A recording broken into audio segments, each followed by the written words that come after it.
नमस्कार दोस्तों। भारतीय राजनीति कब कौन सा करवट लेगी, कब कौन से फैसले आएंगे, कब किसका पलड़ा भारी होगा, इसके विषय में कोई नहीं कह सकता।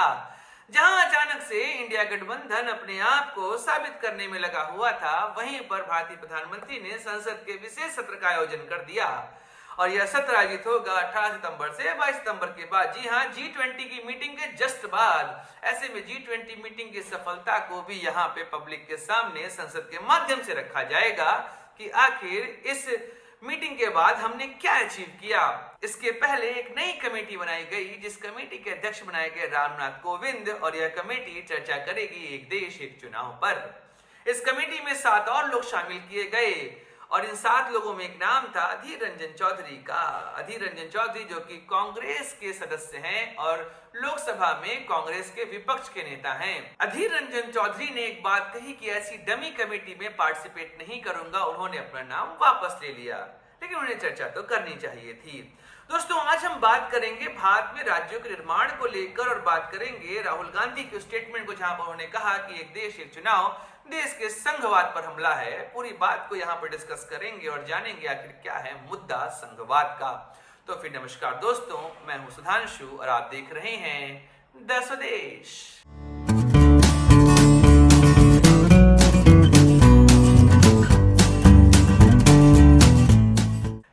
अगर हम भारतीय संविधान को देखें तो आर्टिकल 1 साफ कहता है कि India that is Bharat is a union of states, अर्थात भारत राज्यों का एक संघ है।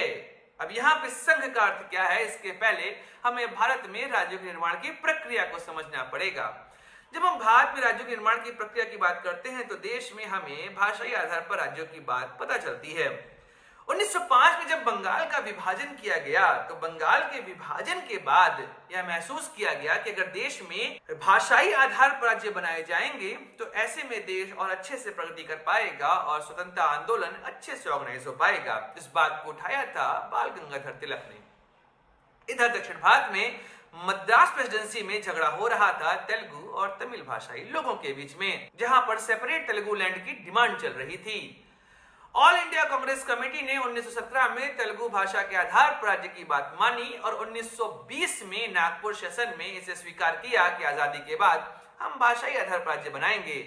लेकिन समस्या कहां आती है? समस्या आती है 1946 में, जब मुस्लिम लीग ने धार्मिक आधार पर एक देश बनाने के लिए हिंसा का सहारा लिया। लाखों लोग मारे गए।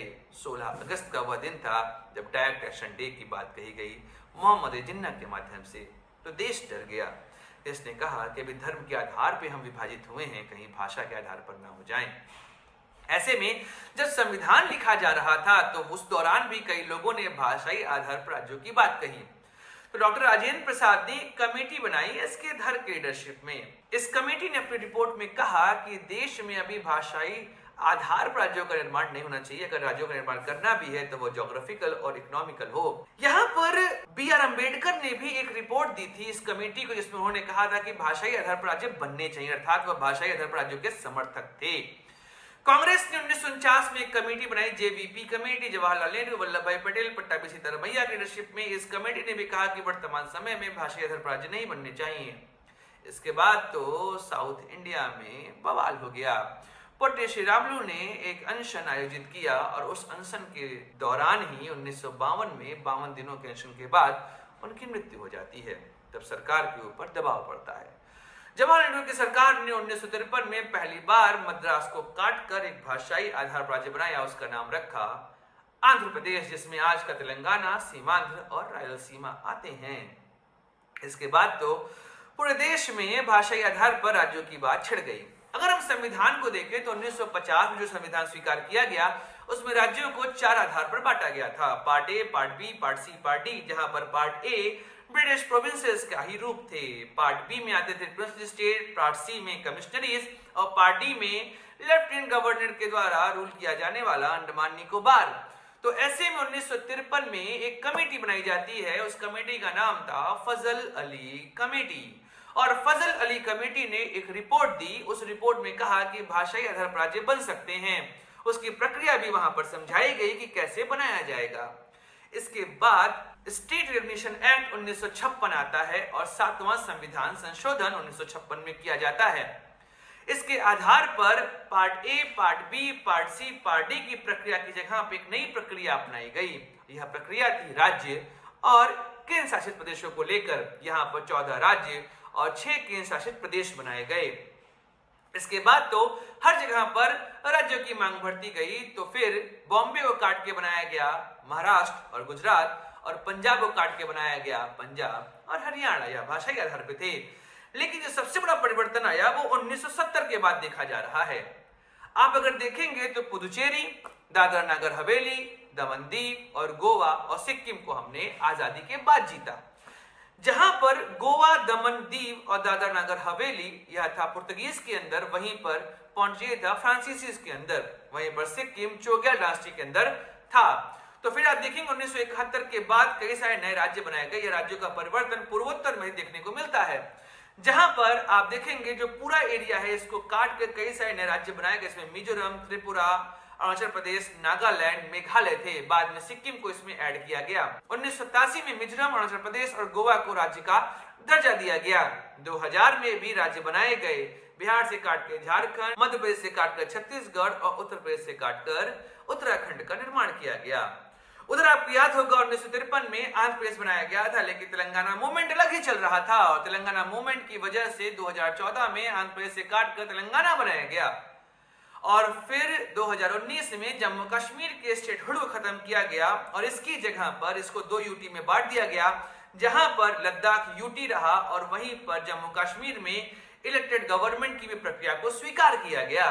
2019 में एक और परिवर्तन किया गया। दादरा नगर हवेली, दमन दीव को एक साथ जोड़कर एक ही यूटी बना दिया गया। इस तरीके से देश में आप वर्तमान स्ट्रक्चर जो है वो देख रहे हैं। इसके बाद एक और प्रक्रिया होती है। यह प्रक्रिया थी आर्टिकल 1 की। जी हाँ, भारत राज्यों का संघ है। इसको लेकर राहुल गांधी के स्टेटमेंट चर्चा करते हैं कि आखिर भारत का संघ कैसा है, क्या यह अमेरिका जैसा है या अपने टाइप में यूनिक है। तो आप जानिए कि जिस समय संविधान लिखा जा रहा था तो हम फेडरल नेचर की बात कर रहे थे, अर्थात राज्यों को शक्ति देने की बात कर रहे थे। लेकिन जब संविधान की प्रक्रिया पूरी हो रही थी उस समय बी आर अम्बेडकर ने फेडरल की जगह पे यूनियन वर्ड का यूज कर लिया। सबने पूछा कि भाई ये यूनियन क्या है, क्यों आपने यूनियन कहा, आप तो फेडरल बोल रहे थे, राज्यों को शक्ति देने की बात कर रहे थे। उन्होंने साफ कहा कि देखिए, फेडरल का मतलब होता है जहां पर राज्यों के मध्य एक संधि होती है और राज्यों के पास एक अधिकार होता है कि वह अपने आप को केंद्र से अलग कर लें, जैसे कि अमेरिका में हमको दिखाई देता है। लेकिन भारत में राज्यों के मध्य कोई संधि नहीं है। भारत संधि का परिणाम नहीं है और भारत राज्यों के पास यह अधिकार नहीं है कि वो अपने आप को भारत के संघ से अलग कर लें। तो यह बेसिक अंतर है यूनियन और फेडरल के बीच का। और इस बात को हमें समझना पड़ेगा कि राज्यों के पास शक्तियां हैं, लेकिन यह शक्तियां असीमित नहीं है। भारत में केंद्र हमेशा शक्तिशाली रहेगा। आर्टिकल 352 के तहत राष्ट्रीय शासन लगने पे पूरा देश एक हो जाता है, अर्थात यूनिटरी हो जाता है। ऐसे में केंद्र सरकार 356 का प्रयोग करके किसी भी राज्य में राष्ट्रीय शासन भी लगा सकती है। यहां तक कि banking, communication, currency, defence, foreign affairs, इन सब चीजों में केंद्र को एकाधिकार है। यहाँ पर राज्य इस पे रूल नहीं बना सकते। ऊपर से चीज और समझिए कि एक होती है कंकरेंट लिस्ट। कंकरेंट लिस्ट के अंदर लिखी गई बातों पर नियम बनाएंगे राज्य और केंद्र दोनों। लेकिन अगर कभी ऐसा हुआ कि केंद्र और राज्यों के बीच हो रहा है झगड़ा, तो उस समय केंद्र का जो नियम है वह प्रिवेल कर जाएगा। इसके अलावा रेसिड्यूअरी लिस्ट, जिसमें वो मुद्दे आते हैं जो मुद्दे इन तीनों में मेंशन नहीं है, उस पर भी अधिकार किसका है, तो केंद्र का है। ऐसे में भारत में राज्यों के पास अपनी शक्ति है, इलेक्टेड गवर्नमेंट है, पर ये एब्सोल्यूट नहीं है। केंद्र हमेशा राज्यों के ऊपर एक एज पाता है। अब आप बात करेंगे कि भाई एक देश एक चुनाव क्या संघवाद पर हमला है। देखिए, जिस समय भारत बना, आजाद हुआ, 1951-52 में पहले इलेक्शन होते हैं। ये इलेक्शन राज्य और केंद्र में एक साथ होते हैं। तो क्या उस समय यह संघवाद पर हमला है? 1957, 1962, 1967 में भी चुनाव एक साथ होते हैं। तो क्या यह संघवाद पर हमला है? देखिए, बात एक देश एक चुनाव की नहीं है, बात यहां पर है नैरेटिव की, जो दोनों तरफ के लोग अर्थात इंडिया गठबंधन और एनडीए गठबंधन दोनों यहां पर सेट करना चाह रहा है। हमें एक देश एक चुनाव पर चर्चा करनी चाहिए, बिल्कुल करनी चाहिए, लेकिन हमारे पास कई सारे सवाल भी हैं जो इसमें उठने चाहिए। पहला, अगर कोई राज्य सरकार समय से पहले भंग होगी तो क्या होगा? अगर केंद्र सरकार समय से पहले भंग होगी तो क्या होगा? क्या उस समय एक देश एक चुनाव जो हम करवा रहे हैं, यह प्रॉब्लम तो वहां नहीं उठेगी? बिल्कुल उठेगी। तो ऐसे में हमें सार्थक चर्चा करनी चाहिए, ना कि हमें यहाँ पर बेवजह के तर्क देने चाहिए। सारी पार्टियां मिलें, डिस्कस करें और 2-3-4 सालों के बाद एक नियम लेके आए जो एक देश एक चुनाव को समर्थन देता हो। तो इससे पैसा बचेगा, समय बचेगा और कई सारे नेगेटिव पॉइंट्स हैं उनको हमें ठीक करना पड़ेगा। यही तो एक लोकतंत्र का काम है, डाउट जो है उसको सॉल्व करना, डिबेट करना, डिस्कस करना और फिर एक फैसले पर पहुंचना। अगर वह फैसला सही है, देश के हित में, उसे लागू करना। तो ऐसे में विपक्ष और पक्ष दोनों को साथ बैठना चाहिए। नहीं, हमारी यहाँ राजनीति होती है, हमारे यहाँ डिस्कशन नहीं होता। हमारे यहाँ पक्ष कुछ करेगा तो विपक्ष उसका विरोध करेगा, विपक्ष कोई अच्छी बात करेगा तो पक्ष उसको नकार देगा। हमें इस पर नहीं चर्चा करनी, हमें चर्चा करनी है क्या एक देश एक चुनाव देश के लिए सार्थक है कि नहीं है। तो दोस्तों आज का वीडियो यहीं पर, मिलेंगे अगले वीडियो में। इजाजत दीजिए अपने दोस्त सुधांशु को। लाइक करिए, सब्सक्राइब करिए, शेयर करिए चैनल को। जय हिंद, वंदे मातरम, भारत माता की